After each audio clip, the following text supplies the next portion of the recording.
This is it. This is as good as it's gonna get. Are we live? Let's see. Waiting. Okay. It says we're waiting. Hopefully my internet's good from my COVID bed over here. If you guys watched the last episode, I filmed the whole thing from my COVID bed. My little I don't even know if we're live right now, but I'm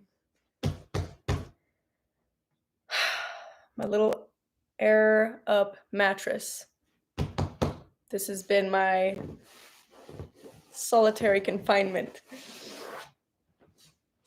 Hey, Irina. How are you always the first one here? You should get like a trophy. Okay. We have much to discuss. I know the lighting's weird and the camera and everything. As long as you guys can hear me, that's all that matters, right? I have a lot to say. And I'm trying not to. Let me make sure you can hear me before I go on my ramble. Hello? Hello? Okay, yeah. Whoa, the sound's actually pretty good. Okay, so let's say hi to everybody first, and then we're gonna dive deep into the thick of it. Hi, Irina. Hi, Jenna. Hi, Caitlin. I'm like counting you guys.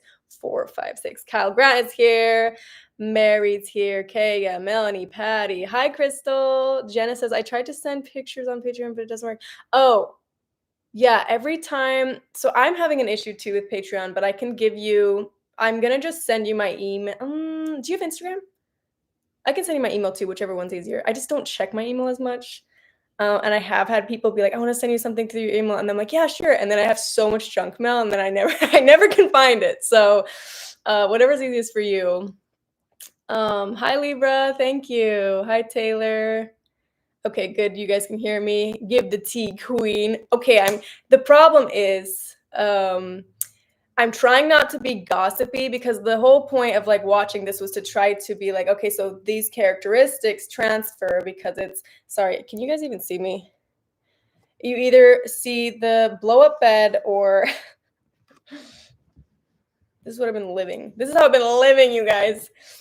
Yeah, I'm trying to really analyze the characteristics that these girls have and trying to kind of give a perspective of why that culture is so normal. And it's a lot of scenes on Secret Lives of Mormon Wives are so like they bring me back to being in the order. I'm like, yep, order kids did that all the time. The mindset is so similar. The thought processes are very similar. And so these women are very one assumption that I have of them, it reminds me of in the order I used to say, and this is no like judgment on like a lot of these women are very smart, badass women. But when I was in the order, I remember thinking that, and I had this conversation with multiple members of the order, and we were like, isn't it interesting that some of the parents seem like children, even though they're in their 40s and 50s, they seem like they're still a teenage little girl. And we were doing the maths on the ones that seemed more like younger in their minds, and they had started having kids at 15, 16, 17. And so we had this theory in the order that, not we as in a whole order, but a few people that I had discussed this to while I was in the order, and after leaving, because everybody knew each other, right? And the common denominator of these wives that were like 40, 50, 60, not 60, but 40 and 50s, and having all these kids and acting really young, the common denominator was that they had babies very young. So we had this theory that maybe their growth got a little bit stunted because they got thrown into parentship while they were still a child. Oh, did I lock her out? I might have to go help her get in here.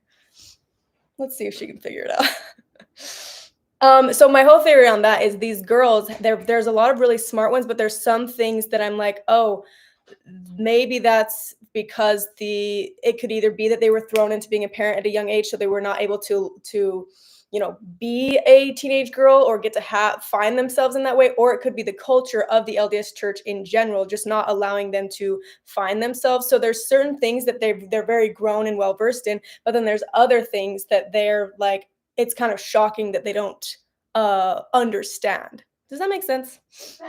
Do you need help? Yes. Okay. You locked me out. I did? Yeah. Okay. I'll be right back.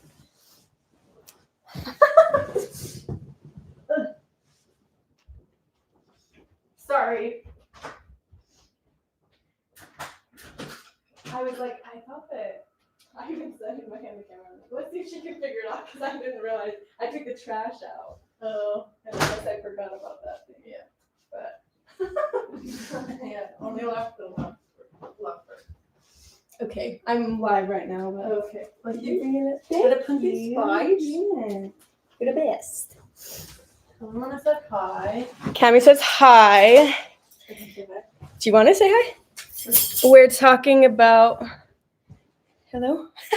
Hello. Hello. I guess I kind of forced Cami to listen to some of Secret Lives of a Mormon Wife, but maybe you have a something to add to this. Remember how we would talk about how in the order there was a lot of moms that seemed like teenagers, even though they. Are you gonna say about me? Sure. Come on the blow up mattress. Okay, so we were talking about how some of the moms seemed like they were still teenagers, even though they were in their 40s and 50s, you know?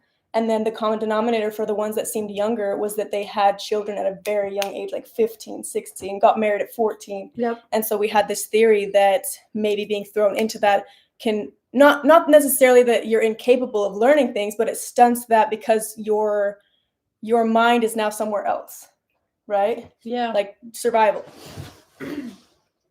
Yeah, I feel like it's because you really do have to be in survival mode. You have to focus on the kids. And even like what was our theory specifically? I think just basically saying that because you have such a young, or like kids at such a young age, you really can't focus on. I mean, you can't get an education, and you can't develop really. Yeah, and that's something I'm. That's why I'm bringing it up, and this is because on Secret Lives of Mormon Wives, they have a similar personality to some of the women that we were talking about in the order, and it makes you wonder if it's just that. It's not that they're not smart; it's that they didn't have.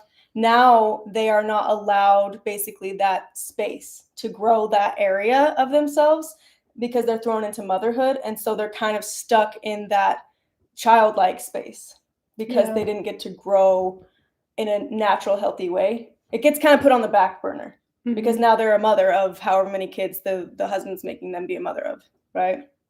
Well, and I do feel like a lot of the times they just don't ever get the space to be able to focus on their own progression in any aspect of progressing. Yeah. You know, whether it's emotional, mental, educational, whatever it is, right. You don't get that space. I was trying to decide if it's the being thrown into being a mother so soon, or if it's also just the culture that comes with it. And maybe it's a bit of both, because women in these cultures are not really pushed to pursue an education. They for the most part, their one goal, right, is to have children and bring children to the kingdom of God upon the earth. Right. And so then it leaves all these women who are very good at being mothers and well-versed in that, but then they don't even know who themselves is. Yeah, but even at that point too, I would argue that they can't be a good mother because they're not able to.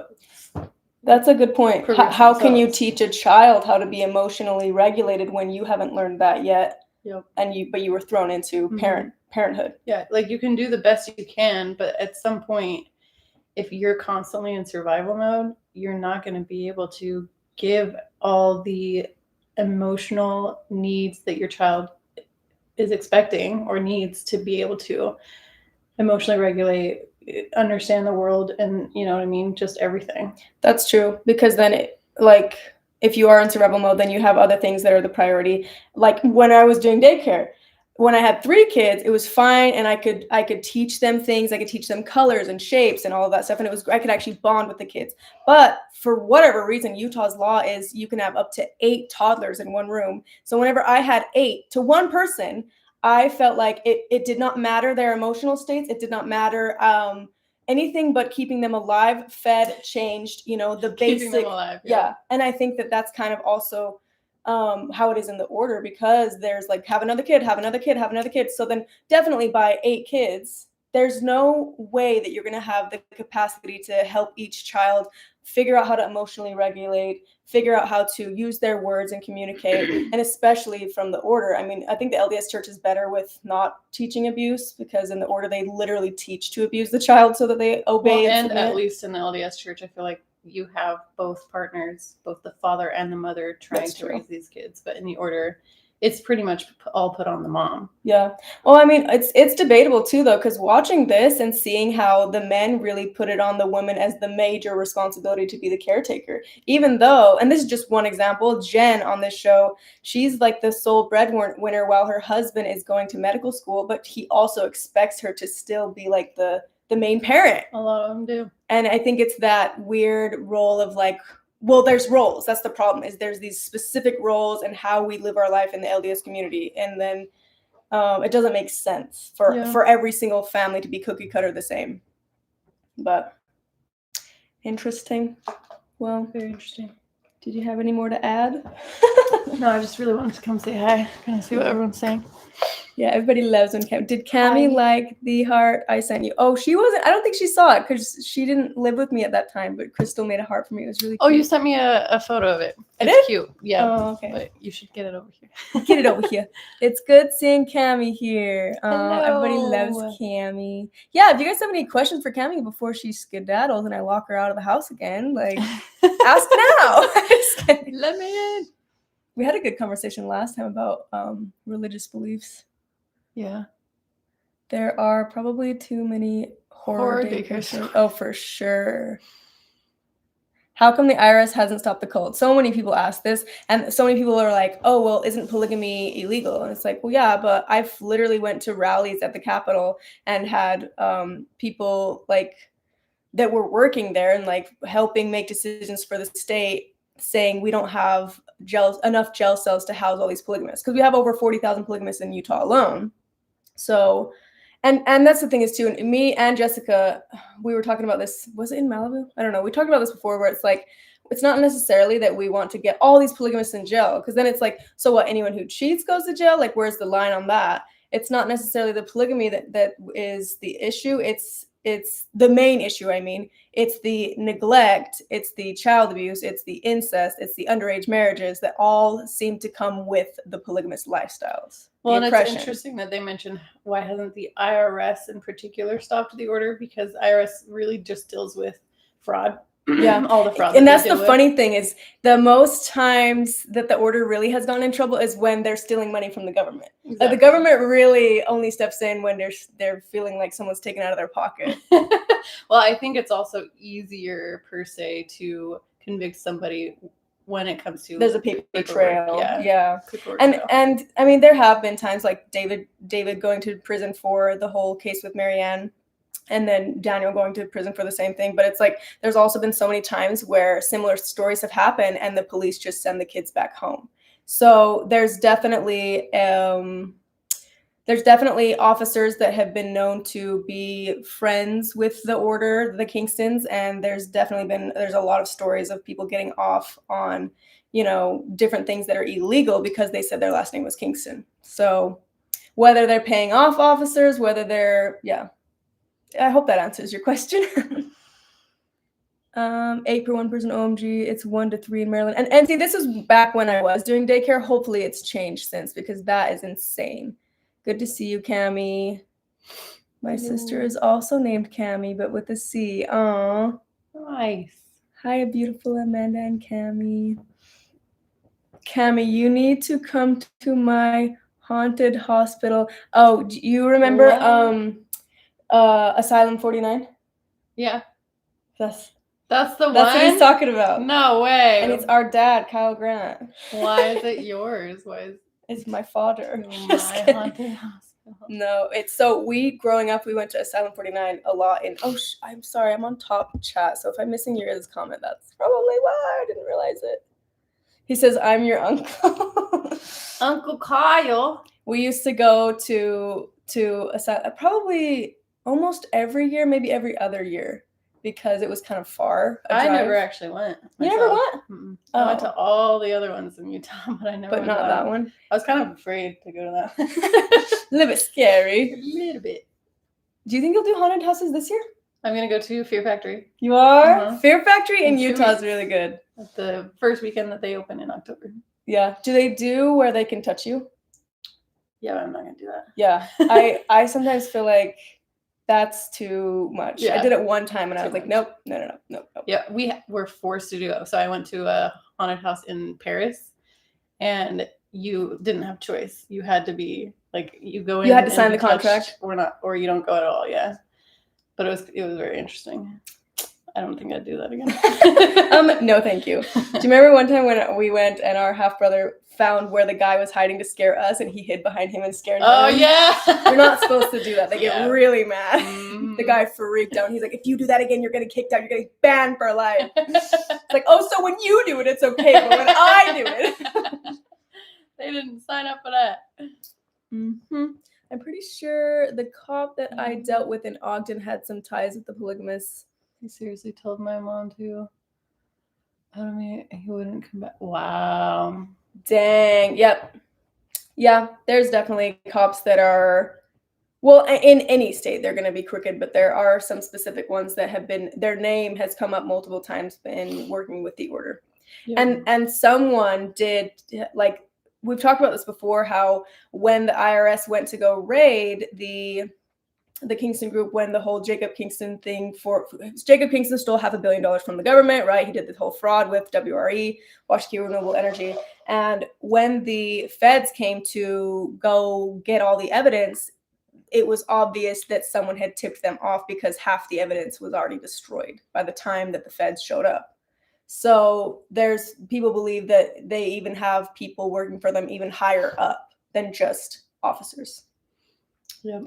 They're a multi, like, I don't even know, I can't put the exact number on, but definitely billion dollar cult. Maybe they're definitely a multi-million-dollar. I believe billion, especially if Jacob was able to get away with stealing $500 million. And one of their number one things that they're well versed in is tax fraud and Was it really bleeding the beast. $500 million. And that was Jacob's cut. I'm pretty sure that was just his cut. How do you know it was $500 million? That's crazy. You can Google it. It's on the internet, and you can see how much time he's doing in prison now for it. And the fact that he was caught at the airport on his way to Turkey, like, he almost got off, and he was just going to live in Turkey forever. That's crazy. And who was training him? His mom. That's why his mom's going to jail, because his mom was like, yep, do this, and this, and this. Like, she knew exactly how to do that kind of fraud and how to fill out the paperwork, because there's people in the order that are literally paid to figure out other ways to bleed the beast, which is take money from the government.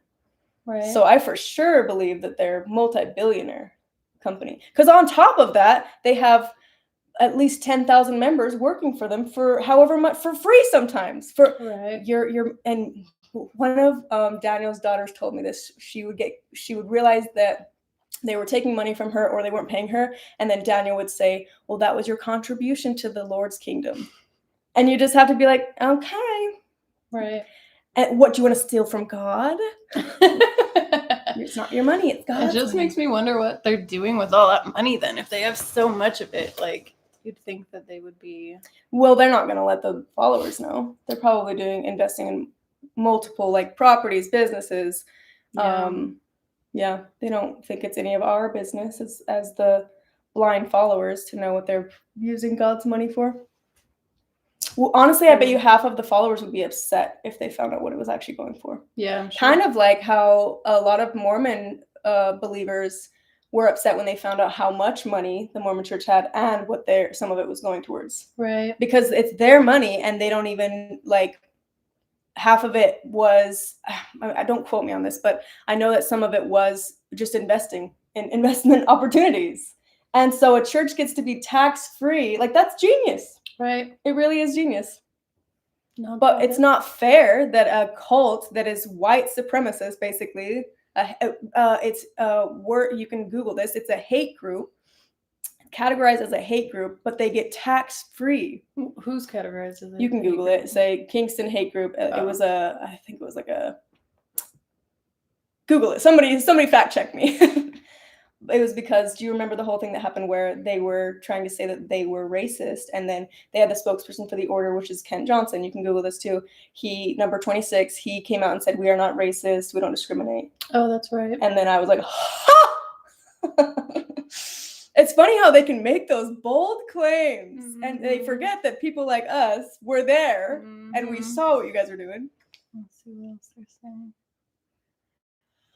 I think since there's been so much police corruption, the feds that are actually seeking justice are overwhelmed with cases. Probably. It's probably true. Told a coworker about how the owner. Sorry, I'm blind. I can't read the comments when I'm this far back. Yes, what happens. So what happens if someone has severe diabetes? So like type 1 diabetes, wasn't there a couple of girls, I remember in the order having that, and you still have to get medication. Yeah. So there are certain things that they will go to the doctors for, but it's like last resort. Yeah, and a lot of times people don't even know what's wrong with them till some of them till they leave the order and go to a doctor, and they realize they have all these issues that were just never addressed. Right. Some kids had allergies that they're Jesse's kid allergies, and then Jesse was like, "You're just making up for attention." Oh, that's They right. had physical reactions, and he was like, "You're just making this up."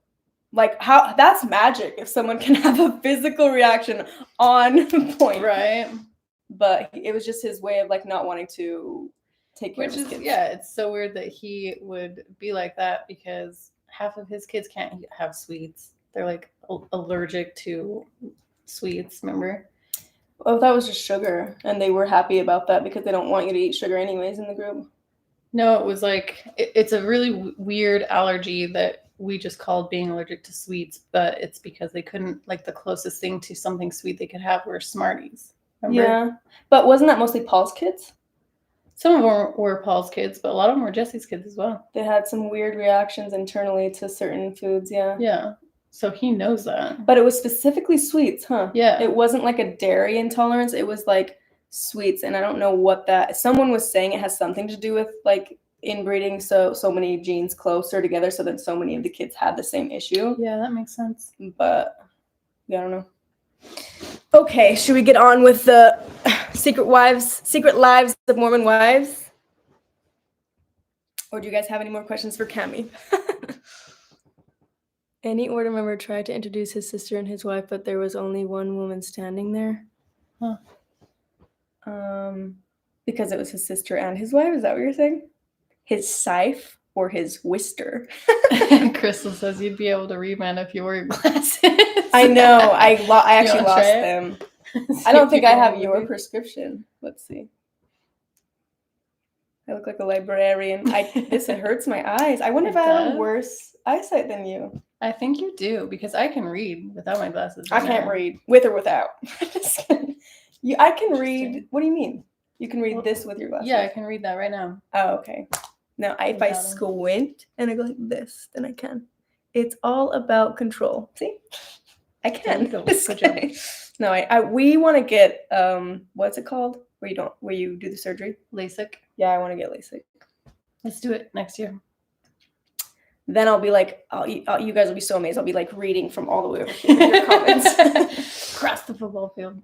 But okay, I'm gonna go back to these notes. If you don't have any more questions for Cami, then I will let Cami go so you don't feel tied to this. I haven't watched all this stuff. Again, why are they yelling 9,000 question marks, bro? Oh yeah, there's a lot of question marks. He wants to know the truth. Oh, this episode 4 is called Book of Truth, by the way. Nice. So, okay, I'll let you get on with it. Bye, guys. Thank you I'll be around. for joining. I might chip in here and there. Yeah, if you hear my opinions and you think that you have a better one, then come and give me your 2 cents. Sounds good. Okay, so back to Secret Lives of Mormon Wives. Okay, ready? I want LASIK, but they won't do it. So, episode 4, Book of Truth. So we already did episode 1 with Shalise, which I'm going to have that link down below. I kind of just wanted to go live as quick as possible so that we could, because this is a lot today. I'll put all the stuff in the description box after we're done with the live. Episode 1 we did with Shalise. Episode 2 we did with my cousin Val. And this is when we came out with the theory that Whitney's husband's gay. Episode 3, I just posted, and I posted from the COVID bed. I'm gonna probably do a few more episodes from the COVID bed because I'm invested now. In the beginning, I was annoyed and I was like, this is kind of a dumb show. I don't know. I like it. But now I'm literally like, okay, Demi, get her. Go get Whitney. Yeah, run, Whitney. You better run. I'm getting too invested in the drama, which I need to calm down and remember what we're here for. I'll try to explain it in a way in case you guys are not on episode 4 yet. I'm going by the book. Like I haven't watched anything else. I'm trying not to see any spoilers because I want like fresh eyes on each episode. So as we remember, if you watch the last episode, which is episode 3, where Whitney decided to give the Fruity Pebbles. Remember that? So the Fruity Pebbles conversation caused issues with Demi and her husband because Whitney decided to go air it all out live on TV. Which this is what really bothered me is that Whitney has a really hard time with accountability. I think we can all agree Whitney's not a nice girl, right? But she wants to play off as she is, and she doesn't understand what she's doing wrong. And so in this episode, it was actually really nice to see someone holding her accountable. Like Demi basically followed Whitney around the house and is like, how does it feel, Whitney? Like, don't act like that. But then the thing that bothered me, well, the whole thing bothered me, but something Whitney said just really irked me, how she was like, and I'd do it again. I don't see the issue with me telling all of you guys' stuff. But then she was getting mad at Demi for calling Taylor trashy. It's like, again, another example of I can do it, but you guys can't. When I do it, it's different, but when you do it, it's bad. Another tall tale sign of narcissistic behavior. And I also am kind of confused on how much Whitney swears. She says the F word, and swearing, at least with my Mormon friends that I've had, they're not really supposed to be swearing, but she swears a lot, which is another thing. Like, okay, you're going to judge these people for drinking, but you're swearing. Like there's just these gray lines, and it's just a weird place to be. So let's see. I wrote down annoying Jen. I wrote down annoying Jen breadwinner, no support. I used to be the person. So Jen says, I used to be this person that said yes to everything, and now I don't, and it's causing a rift in my marriage. But Jen is the breadwinner, right? We know Jen and Zach Affleck. I'm already not liking Zach. I'm already not liking any of the men, except for I don't have any issues yet with Jesse's husband or Demi's husband yet. But so far, the men that have been shown are just the typical LDS men who have all these expectations of the women, and the men get to do whatever. Kind of the role of a man and woman in the LDS community and in the order is, let me be your parent. In the order, it's like, so you go from being under your parents, under your father, and then your father gives you off, and now you're under your husband. So really, a woman in the order never really gets to be free from that. And a lot of the times women will, in the order specifically, try to get married so that they don't have to be under the overbearingness of their father. And sometimes I believe that the father tries to make it harder for them to live in their home so that they will be more willing to marry their cousin or brother, because it gets them out of the situation that they're in with their dad. But then they get into a shittier or maybe less shitty situation with their cousin or brother that they're now sleeping next to, right? So yeah, that's what annoyed me about the whole like situation with Jen and her husband Zach. Is like Zach's like overbearing, and he's like you can tell that he likes to tell her what to do, and she's like, she's in this place of like, I don't think that's fair. Like, I'm the one that pays all the bills, and I also have to raise all the kids. Like, I don't understand. I'm supporting you through your school, and you're telling me what to do. But I'm proud of her for trying to find her voice. She reminds me so much of myself when I was married. So it triggers me a little bit. It feels like Whitney's also still finding herself out. Like, I feel like Jen and Whitney are, and it's harder to find out who you are when you're married now and you're catering to this person that you eat, sleep, breathe next to. So, but that's the culture too, is like throw them into the marriage and before they've even gone to know, before their brains even developed, right? So Demi has this idea to do the truth box, and it's like anonymous questions that everyone puts in there, and then it ends up like blowing up in Demi's face. I did just want to say, I saw this video on TikTok where someone was like, wait a minute, because all the cards that they were writing on were different colors, and the only person who had a blue card was Whitney, and that blue card was pulled up, and it was supposed to be anonymous, right? But the blue card was pulled up, and it said, "Why don't you like Taylor? Are you just jealous of her clout?" And so there's this theory going around online that Whitney wrote that about herself, like to ask herself that. And then Whitney responds like, "I'm not jealous of her clout. I'm just jealous that she got forgiven so easily for being a swinger, but then I didn't get forgiven for making that video when my baby was in the hospital." But those are two different things. People don't really have to forgive Taylor for being a swinger. Taylor chose to be a swinger. That's none of our business. What Whitney did though was she made that video when her baby was sick in the hospital, and she's dancing in the background, and everyone just felt like it was distasteful.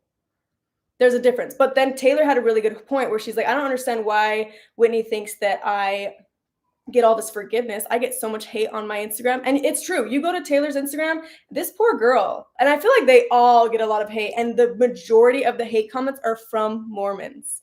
It's like, oh, so godly, right?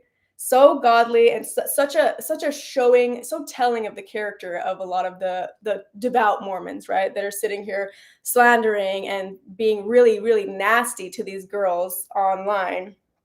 It's the same as the order, though. As soon as I left and I started speaking out about things in my experience, the first ones to come and give me the hate were my own family from the order, which I get it, though. I'm not saying it's okay, but I understand the mindset of being, you're so in this reality of this cult, and anyone who shakes your reality, it brings fear. It really does. It's like, no, no, no, this is the reality, and this is true. And if anyone else is able to make you doubt this reality, your whole world comes apart, unraveled, which is hard. Because when I left the order, it was so hard to break down my belief system and then rebuild it, and then also break that one down and then rebuild it again. It's like, it's exhausting and depressing. It's depressing to go from knowing exactly what happens when we die, knowing that there's three different kingdoms, knowing that there's a God, a heaven, and a hell. This is what happens. If you do this, you go to hell. If you go to do this, you go to heaven.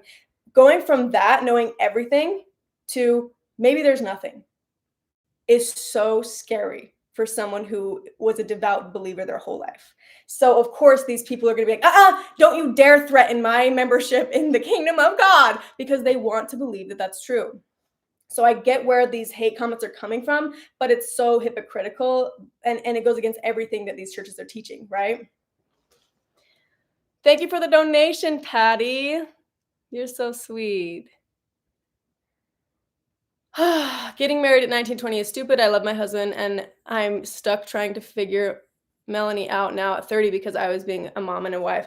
Yeah, and it's someone even said this at the end of episode 4. Everyone's just getting married before their brain is fully developed. It's so true, and it's so much harder to learn yourself when you've gotten married and you're figuring out your married life, but you don't know who you are yet. So I'm saying this as someone who was married at 18, didn't get to know who I was, especially coming out of a cult, right? You come out of a cult, you're trying to figure out what your beliefs are, and then you marry someone, and then his beliefs clash with your beliefs, and you're also so used to being a people pleaser because of the way that you were raised. So you try to cater to that person, and then you realize you're denying yourself who you are because you're catering to this very dominant person.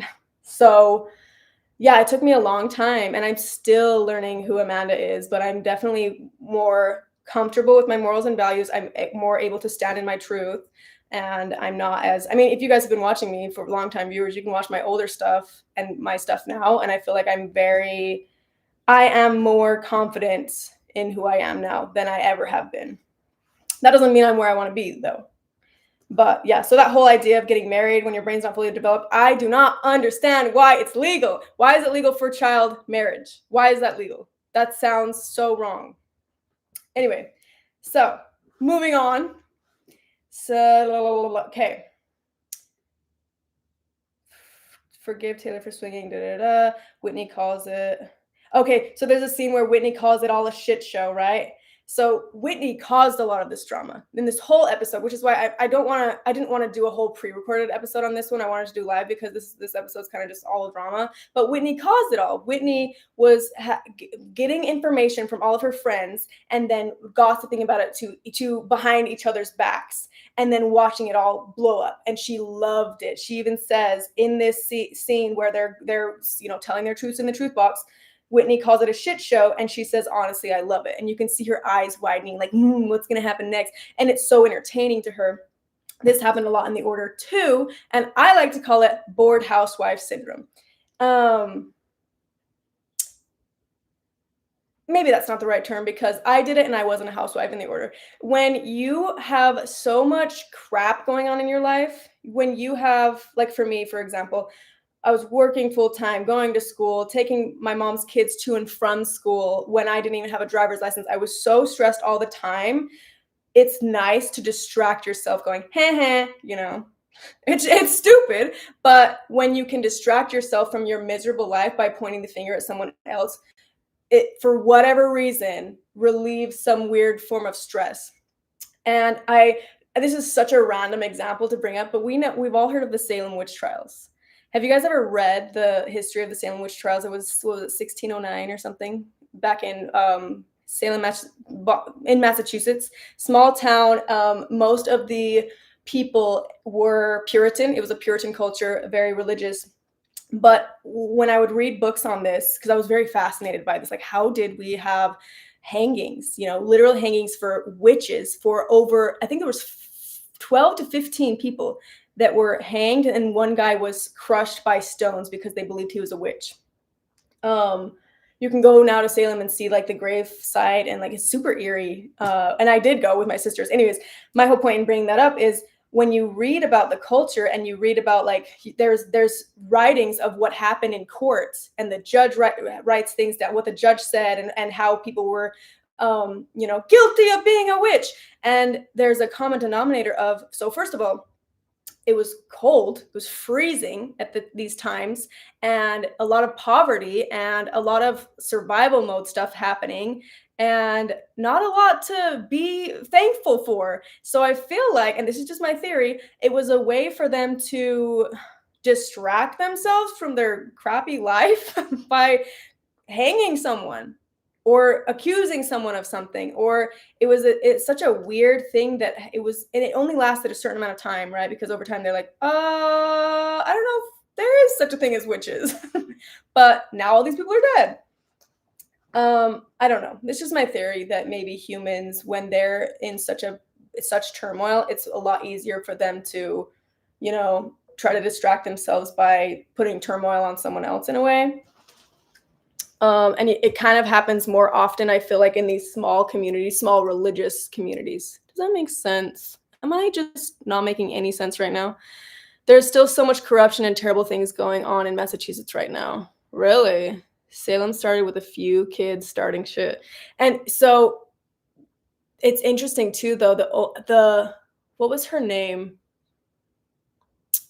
Can't remember her name. There was a Native American that was accused of being a witch, and I think she actually admitted to it and started to just lean into it. Do you guys know this story?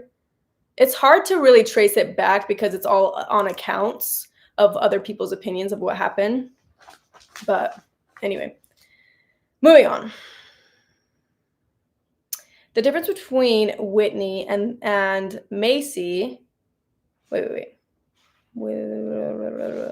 Oh, Whitney and Taylor. The difference between Whitney and the confrontation. Okay, Whitney runs from confrontation, and Taylor would go to Whitney. Taylor's gone to Whitney multiple times to try to squash stuff, and Whitney doesn't want to talk about it. Whitney's fine talking about it behind people's backs, but not to their face. Demi, same thing. Demi, as soon as Whitney was like, "You called Taylor white trash," then Demi goes to Taylor and apologizes. And it's like, you know what? I know we were supposed to share this room together, but I'll go take the bunk bed. You get to have this place to yourself. Like, she apologized. She took accountability.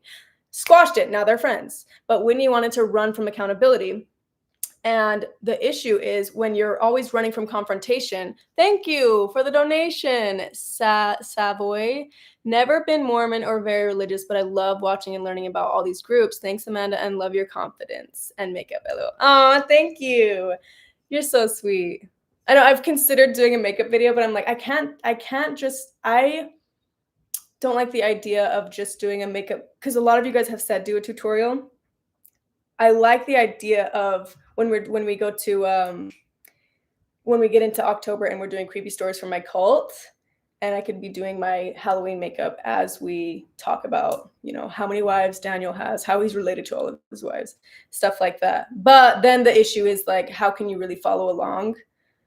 I just feel like I have so much ADHD to be like, and then this is my NYX eyelash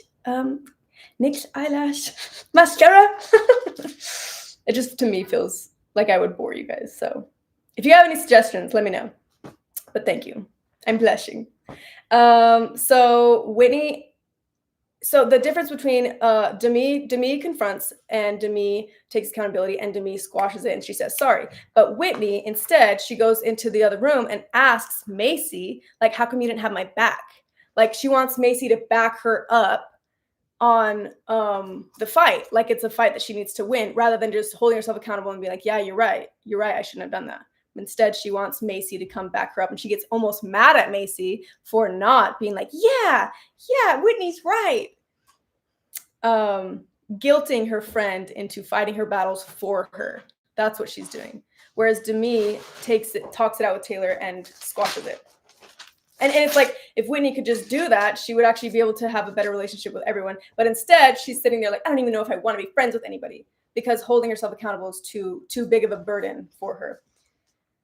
Which is, and there's this one thing I did want to say. They briefly mention that Demi and Whitney did ketamine. And yes, it was for like a therapeutic experience, but like, there's so many gray areas, I guess, because like there's Whitney's so judgmental on anyone who drinks. Obviously, like you can't drink, you can't smoke weed, you can't do all these things. And I'm a devout Mormon, I don't live by these things, and I have these standards to uphold. But then she goes and does ketamine. I don't know. It's so like, and I wouldn't be confused if she wasn't judging, if she was there like, God's the only one that can judge, and whatever these girls do is up to them. But the fact that she wants to judge is where it's like, okay, but you're doing ketamine and you drank on TV too, so, and your husband's gay. So I think my favorite person right now is Demi, right? Because of, are you opening that? Can I open your present? Because of how she handled the situation. She could have handled it better, but holding people accountable is, I love that. But yeah, so Macy says Whitney leaves when things get hard rather than face it head on. So again, running from accountability, and this struck a thought about members who leave sometimes struggling with confrontation because they're not used to standing their ground and knowing where they stand, and it causes hypocrisy and no reason to be held accountable. So I'm going to say this, I did this too when I first left the order. It was so much easier to just, and this came from not knowing myself. So I would overwork myself. I would bite off more than I can chew. I would commit to, let's say, a job, for example. I would go so hard at this job, being their best worker. And so for 6 months, I worked at this one company where I remember having a meeting, and they were going over who answered the most phone calls and the phone call production and how, like, basically evaluating all of us workers. And I didn't realize I was outworking the rest of them until this moment. The guy goes, so you answered 5 phone calls this month. You answered 2 phone calls this month. Amanda answered, it was like, I can't remember if it was like 90 or 100 and something. I had, and it was a huge number. This was years ago, so I can't remember exactly the number, but it was a big enough number to where everyone like looked over and like they were kind of getting in, like they were praising me and kind of shaming everyone else, because what was happening is they were skipping the calls and making it go to me the whole time, and I was taking all these calls like constantly. But I was the kind of person that would do all this stuff and be like, yep, I was a yes man at work, and then I would get super drained, and then by 6 months I would just quit on the spot. I wouldn't even give it 2 months or 2 weeks notice. And part of it was because I didn't know myself. I didn't know where that line was of like a boundary. I didn't know how to set boundaries. I didn't know. And so then until it was too late, and then I'd be like, I'm exhausted, I'm quitting. So this is an example of like of basically someone who kind of like Whitney, right? Like she doesn't know herself until she gets herself into and she gets herself in these situations all the time where she's like, oh, and she's caught, oh, I did it again, caught in the drama. But it's because she doesn't realize that she's overstepping boundaries. She doesn't have boundaries, and then she's feeling like owed things by other people, and not and like I don't want to give you this, and because she's not aware of herself until she's not aware of the situation until it's too late. And then she just keeps running from accountability and would rather just put a torch to the whole friend group than hold herself accountable because it's too hard. It's not something that she's been taught. And again, I think it goes back into that whole idea of we talked about it on the last one, where when you're in these religions, it's kind of black and white, like you're good or bad, and saying sorry, it feels like there's more guilt and shame tied to, like, it's okay to make a mistake. But in these religions, they make you feel like it's actually not okay to make a mistake. Okay, it's actually not, because God's watching. He's Italian, and now you're not going to make it to the celestial kingdom. You might not even make it to the celestial kingdom, maybe terrestrial. And this is how it was in the order too. We talked about the theory of everyone's like, oh, when you get baptized, then your sins get washed away. But they would also talk about your sins as like a nail hammered into the wall. And then when you repent, the nail comes out of the wall, but there's still that hole. So there's this, you're walking around with this shame and guilt following you for the rest of your life. So of course it's hard for a lot of people to be held accountable, because they just rather be like, nope, I didn't do anything wrong. I didn't do anything wrong. Anyway, one side note I wanted to make, I think that the producers did Whitney dirty on that scene where there's toilet paper on her shoe and she's walking out of the bathroom. They zoomed in on that. That was petty, but it was also like, I wonder if the producers don't like Whitney. I don't know. Or if they're just trying to make Whitney look, I don't know. That was kind of mean, but anyways. And it was right after Whitney got done crying. Then they go and do that, which was like, ooh. Anyways, I'm super excited for the next episode, because the next episode looks super juicy. And I already know I'm going to hate Zach by the previews, because the previews are showing that they're going to like a Magic Mike show or Thunder from Down Under, something like that. Chippendales, whatever. The fact that I know all those names is not a good look. But I've never been to one. I've been to all. Just kidding. No. But the husband is already like, I don't know the whole story if she ends up going or not. We're going to find out in the next episode, and I'll be hopefully airing it within the next couple of days. But the judgment that the husband has on his wife for even considering going to something like that was very interesting. Like, he was almost like threatening divorce over it. Mind you, they have children. And she supports everything. She pays for everything. So, I don't know. Anyway. You lived in Vegas, it's fine. No, I would tell you guys if I went to one. I was invited to go to Chippendales. I never went. I never went to any of those, but I am not opposed to it. Ketamine works for PTSD, depression, so many things, but can be dangerous when used without supervision. And I don't know the whole story on the ketamine thing. If it was a doctor was there, I have no idea, because they literally just said Whitney and I did ketamine. So, Amanda, check out if they do Franken bites. These are the mouth not matching the word being said. I've heard it cut paste a lot. Franken bites. Okay. It gets way worse. Yeah, don't spoil it for me. Don't spoil it for me. I feel like they did that on purpose with the show, like easing into it. Like, it gets a little bit worse each episode.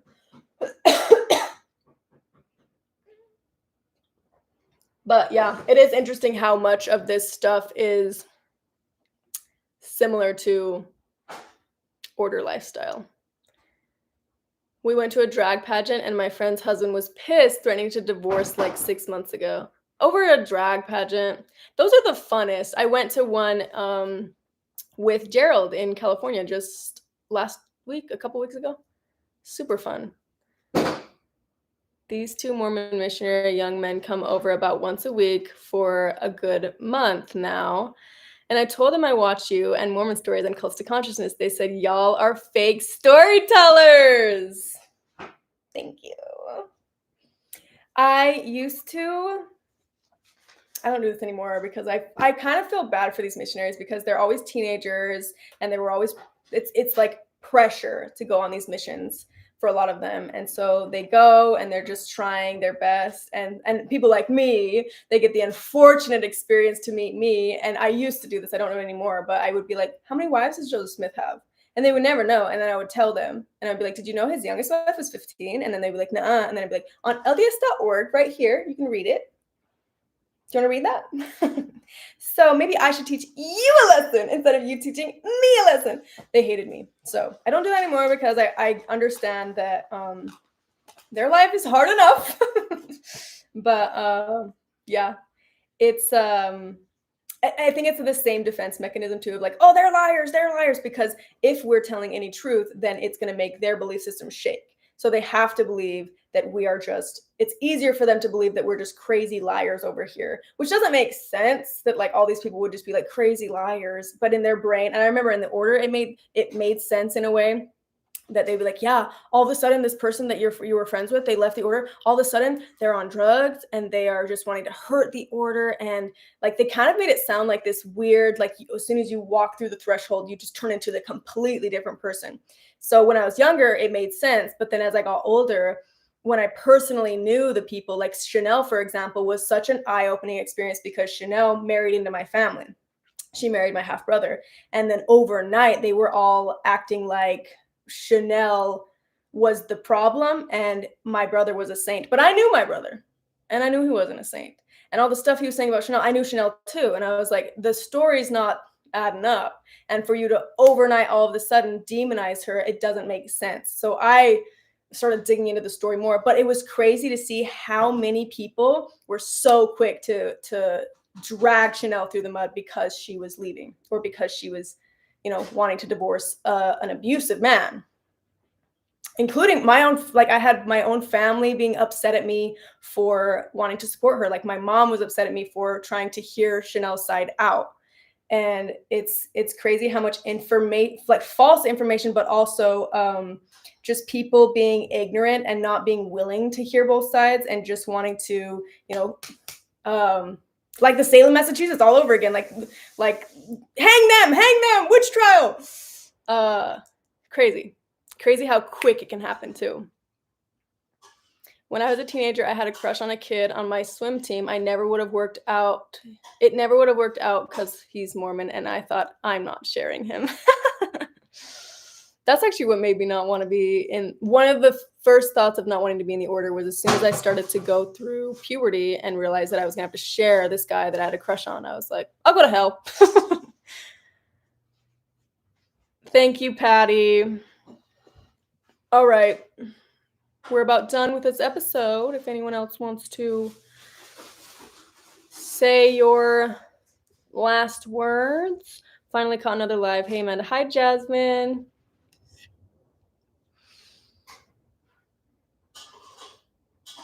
They used to be rampant in Orlando, but I haven't seen any in years. Any what? Oh, Amanda, you do sound better. You know what's crazy? Cammie hasn't gotten sick at all, huh, Cammie? Nope. She's been doing great. Even though she sometimes sits on my bed. She won't let me sleep in her bed. She won't let me cuddle her like she used to. But we have been very careful not to cross-contaminate things. And I mean, I sound a lot better. If you compare my voice now to my voice in the last video, I feel like it's like night and day difference. I do feel a little bit of lingering things, but I feel like for the most part, it's good. I did lose my entire smell though, like completely. I sprayed perfume right here and I went like this, nothing. That was like, the scariest part about that is like you just worry, do I stink? And I don't know because I can't smell anything. I was talking to Jacob Swanson about that because he had a similar experience. Remember Jacob Swanson? He talked about his them forcing him to go, the order forcing him to go to Lifeline, the rehab, when he was a teenager. Anyways, he was talking about how he loved that he lost his sense of smell, and I'm like, why? Don't you like tasting things and don't you like knowing if you stink? And he's like, I didn't even think about that. I was so glad that I could like never have to smell anything. People would be like, oh, do you smell that? And I was like, no, I don't. No. And I'm like, well, Jacob, what if that smell that they're like, oh, do you smell that is you?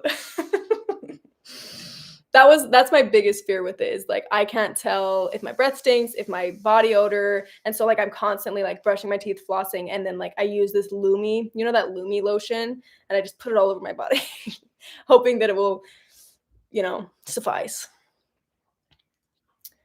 I've only ever seen one missionary, now wondering why, how he was alone. I was just Googling this, shocked to see. Yeah, you're supposed to have two. They're not really allowed to be alone. Someone was telling me on their mission they weren't allowed to be alone unless it's in the bathroom.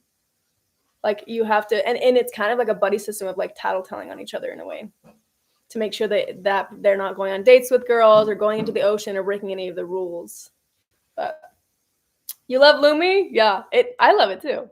It really does work. Especially if you can't smell anything. So love you, and I'm glad you're feeling better.